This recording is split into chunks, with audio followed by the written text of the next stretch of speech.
Buenos días tengan todos ustedes. Mi equipo es el número 2 y está integrado por Carla Marián Reina Toledo, Juan Pérez Castro, Carlos Gerardo Delgado Torres, María Esbeidi Gómez y su servidora Lidia Azucena Velázquez Ramírez. A nosotros nos tocó explicar la unidad 2, que está compuesta por 3 PDFs, los cuales nos vamos a exponerles a continuación.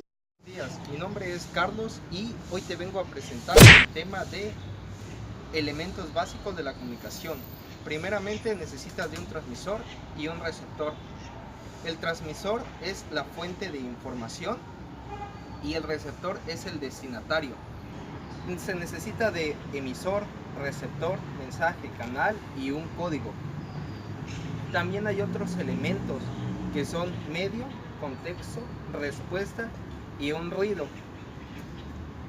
De ahí derivan las funciones, que son la función emotiva o expresiva, función conativa o apelativa, función referencial, función metalingüística, función fática y función poética. Codificación paralingüística del discurso. ¿Cuál es la codificación paralingüística del discurso? Son las emociones, los relativos a la pronunciación o entonación, los recursos auxiliares, los vinculados con la respiración del entrevistado y los correlacionados con la interrupción del discurso comunicativo.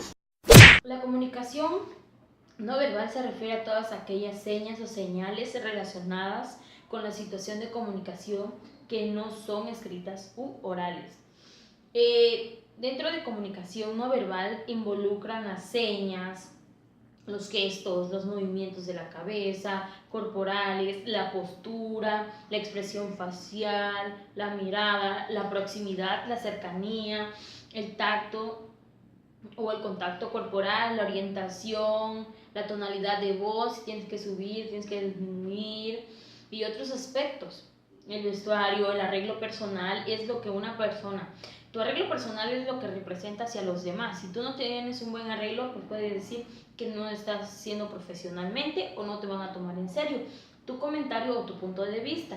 La comunicación no verbal complementa a la comunicación verbal. ¿Por qué? Porque la ayuda a reforzarla, a regularla, a sustituirla, acentuarla o controlarla. Para llevar a cabo la comunicación no verbal se deben de seguir unos aspectos, que pues es repetir, sustituir, contradecir, acentuar, regular o controlar. Es para que podamos llevar a cabo una comunicación no verbal correcta y las demás personas pues puedan relacionarse con nosotros. Este subtema de la comunicación no verbal está en las modalidades y alcances de la comunicación humana. La comunicación humana se ha ido evolucionando, por eso hay diferentes tipos de comunicación. Está la comunicación oral, es la donde nosotros podemos expresar nuestro punto de vista para lograr un fin. Está la comunicación escrita, que es por medio de un escrito que nosotros vamos a dar a expresar diferentes puntos de vista o pensamientos. Está también la comunicación intrapersonal, que es una comunicación íntima entre dos personas, dos amigos, una conversación que se puede dar a veces por vía mensaje o en persona. También está la comunicación grupal, que es donde esa es una comunicación o como un diálogo que tenemos todos. Entonces la comunicación grupal se basa entre una o más personas. También está la comunicación interpersonal, que es la comunicación entre uno mismo. Por ejemplo, cuando nos sentimos mal, no tenemos con quién platicar, nos ponemos a platicar nosotros mismos de nuestros defectos, nuestras virtudes, y poco a poco vamos logrando que nuestro ánimo suba. También está la comunicación pública. La comunicación pública es lo que un orador hace. Un orador lo que hace es exponerle a un cierto número de personas un tema. ¿Para qué? Para que las personas puedan hacer una comunicación y entender lo que es la comunicación pública. Es donde se lleva a cabo una o varios temas. La comunicación verbal es un tipo de comunicación oral donde el mensaje se transmite por medio de palabras habladas, donde el remitente trata de explicarle hacia otra persona sus sentimientos, sus conceptos, su punto de vista, de diferentes formas. Entonces la comunicación verbal se basa principalmente en el habla, también en la escritura, Muchas personas confunden la comunicación verbal con la comunicación no verbal. ¿Por qué? Porque entre comunicación verbal piensan que es por forma de escritura. Entonces no, dentro de comunicación verbal involucra la escritura. Dentro de comunicación verbal nosotros podemos expresar nuestras ideas. En combinación de una forma a la comunicación no verbal, la comunicación verbal es considerada la principal herramienta de expresión entre dos personas o más. ¿Por qué? Porque gracias a la expresión oral nosotros podemos dar a conocer nuestros puntos de vista en la forma en que nosotros pensamos y es la cual podemos llegar a unos arreglos. Entonces, dentro de comunicación oral también involucran los aspectos. Dentro del lenguaje, el lenguaje que tú expresas hacia las personas, un lenguaje correcto. ¿Para qué? Para que las personas puedan obtener la información concreta y la puedan valorar, para que entonces tu punto de vista que acabas de dar sea correcto. Igual la escritura, por medio de la escritura nosotros podemos dar a conocer nuestros diferentes pensamientos, lo podemos plasmar y presentárselo a las diferentes personas que queremos exponer el tema. Hola, mi nombre es Juan. Les voy a hablar acerca de lo que es la expresión oral como un pilar fundamental en la comunicación de seres humanos que somos. En primer lugar, para tener una buena comunicación tenemos que tener principios, los cuales es la sencillez, la claridad y ser coherentes, más que nada, no decir palabras obscenas. La expresión oral se clasifica en dos, en diálogo y fonólogo. Diálogo, que es interactuar de una persona a otra, y fonólogo, que es solamente de hablar. El ciclo del habla básicamente es entre dos personas. Uno codifica el mensaje, el otro decodifica, y así a la reversa. Es lo mismo, es un círculo básicamente. Y para finalizar, la entonación es del sistema fonético, que son tres: el acento, la pausa y la entonación, que tenemos que poner el acento básicamente por si no decimos una palabra bien, tenemos que caer en errores.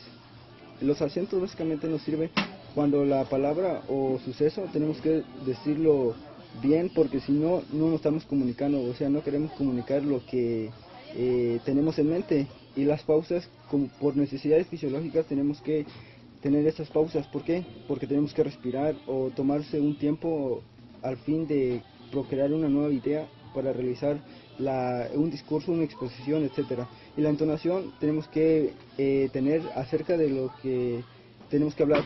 Por ejemplo, si estamos en un grupo muy extenso, tenemos que tener una buena entonación para que el interlocutor llegue esta información y lo capee fácilmente. Porque si hablamos muy despacito, no nos van a escuchar, no nos van a entender. Otro ejemplo que les doy, por ejemplo, si tenemos una persona muy cerca y habla muy fuerte, por lógica no estamos en el lugar correcto. Para finalizar, la comunicación es fundamental para todo. ¿Por qué? Porque con eso podemos conseguir objetivos, trabajo, incluso hasta tener que vender. Y para saber vender hay que saber comunicarse. A continuación vamos a explicar los elementos de la paralingüística. Existen 4 elementos.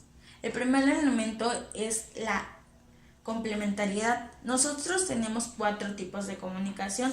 La verbal oral es donde tenemos palabras y sonidos. La verbal escrita es donde tenemos palabras pero no tenemos sonidos. La paralingüística es donde tenemos sonidos pero no tenemos palabras. Y la gestualidad es donde no tenemos ni palabras ni sonidos. Entonces, ¿cómo entraría la complementariedad en este tipo de comunicación? Entonces, nosotros cuando tendemos a hablar, tendemos a movernos de un lado a otro, mover las manos, la forma en la que alzas las cejas, los movimientos de los ojos, todos esos son lo que complementan lo uno con lo otro. Porque así al momento de la interpretación, cuando lo que dijiste con palabras, lo puedes explicar aún mejor con las manos, con los pies o con la expresión facial. Entonces, esto es lo que complementa lo uno con lo otro. Como segundo punto están las cuestiones relativas. Las cuestiones relativas son básicamente 3 puntos muy importantes: codificación, análisis e interpretación. Cuando nosotros tenemos que escribir un mensaje, por ende tu cerebro empieza a trabajar, empieza a procesar lo que realmente quieres decirle a alguien. Entonces, ese es el análisis que tú vas a tener. La codificación va a ser la forma en la que tú vas a escribir el mensaje, la forma en la que vas a utilizar los puntos, las comas, los signos, porque la codificación es muy importante porque al momento de la interpretación, si no supiste utilizar todos esos puntos, esas comas, no supiste escribir realmente lo que el análisis de tu cerebro quiso darte, la interpretación no va a ser la correcta. Entonces, aquí igual entraría la complementariedad porque se basa el uno con el otro. Necesitas del uno con el otro para que realmente puedas llegar a tener un mensaje explícito y amplio. Como tercer punto está la codificación paralingüística del discurso. Existen 5 tipos de codificación en este punto. La primera es la emocional.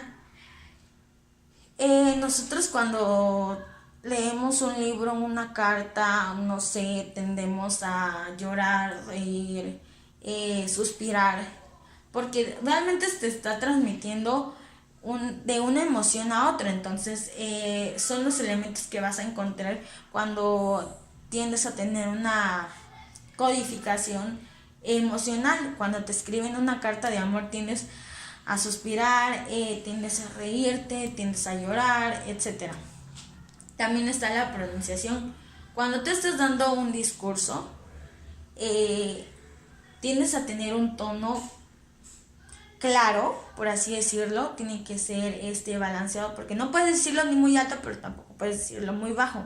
Tienes que tener un tono que básicamente sea explícito para todos.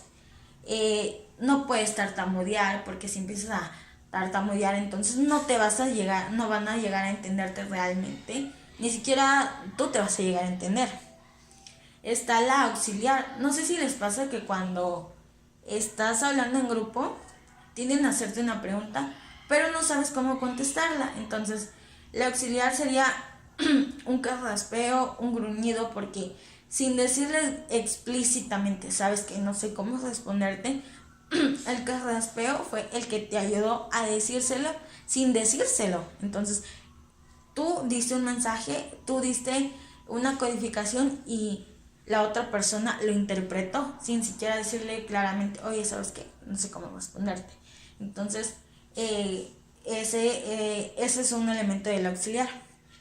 También yo les voy a explicar sobre el sistema fonético y rasgos suprasegmentales y códigos paralingüísticos. Bueno, el sistema fonético se dice que es el estudio de los sonidos físicos del discurso humano. Es la rama de la lingüística que estudia la producción y percepción de los sonidos de una lengua respecto a sus manifestaciones físicas. Como número 1 tendríamos lo que sería el rasgo suprasegmental. Bueno, dentro de eso hay 3 tipos de rasgos más relevantes en la lengua castellana, lo cual es el acento, las pausas y la entonación. El acento prosódico o de intensidad es una fuerza especial con el que pronunciamos un fonema vocálico de cada palabra. En inciso B tendríamos lo que sería las pausas. Bueno, son los silencios más o menos largos que interrumpen el discurso y separan unos segmentos de otros. Esta constituye la principal característica de la frase. Esta depende de las variaciones en la frecuencia de vibración de las cuerdas vocales. Por segundo tenemos lo que sería códigos paralingüísticos. En esto está dentro de lo que es enfoque pragmático de la comunicación oral. Bueno, en esto es conocida la gran diferencia que puede haber entre el mensaje que quiere emitir una persona que habla y el mensaje que comprende quien la escucha. Esto es así por diversos factores que pueden influir tanto en la emisión como en la recepción del mensaje. La actitud de quien habla, el interés, la experiencia y el perfil psicológico de quien escucha, los apoyos visuales, las condiciones de la sala y muchísimos otros. Bueno, pues también les voy a decir que también están las cualidades de expresión oral, que son las virtudes, donde viene dicción, fluidez, volumen, ritmo, claridad, coherencia, movimiento corporal, vocabulario, sencillez, conocimiento y brevedad. Bueno, en dicción es construir con la mayor claridad posible las palabras del mensaje que se le quiere transmitir. Fluidez es utilizar la palabra de manera espontánea y continua como fluye el agua. Volumen. El volumen es la mayor o menor intensidad que un hablante imprime a su voz al transmitir un mensaje ante un auditorio. Está también lo que es ritmo. El ritmo es la armonía y acentuación grata y condiciosa del lenguaje, que resulta de la combinación y sucesivas clausas que seleccionamos y que se expresan respetando los signos de puntuación. Ejercicios pueden ser egocentrismo, marginación, solecismo, metatesis, cacofonía, circunloquio, las muletillas, el pleonasmo, anacoluto, ambigüedad, barbarismo, arcaísmo, eufemismo, y etcétera. Son cada uno de ellos. Bueno, por ejemplo, egocentrismo es la valoración excesiva de la propia personalidad del orador. Marginación, bueno, marginación, el orador no involucra a su audiencia y margina a sus oyentes, dejándolos aislados. Y solecismo es alteración de la sintaxis o el uso correcto del idioma, y estas pueden ser las incorrecciones y los equívocos. Aquí entraría lo que es el dequeísmo y el queísmo. En el de metatesis se dice que es el cambio de lugar de algún sonido. En cacofonía es la reiteración desagradable de elementos acústicos de las palabras. Bang, she shot me one time. Bang, she shot me two times. Bang, bang, bang, she shot me again, but she's gonna be mine. Who can say bang? She shot me one time. Bang, she shot me two times. Bang, bang, bang.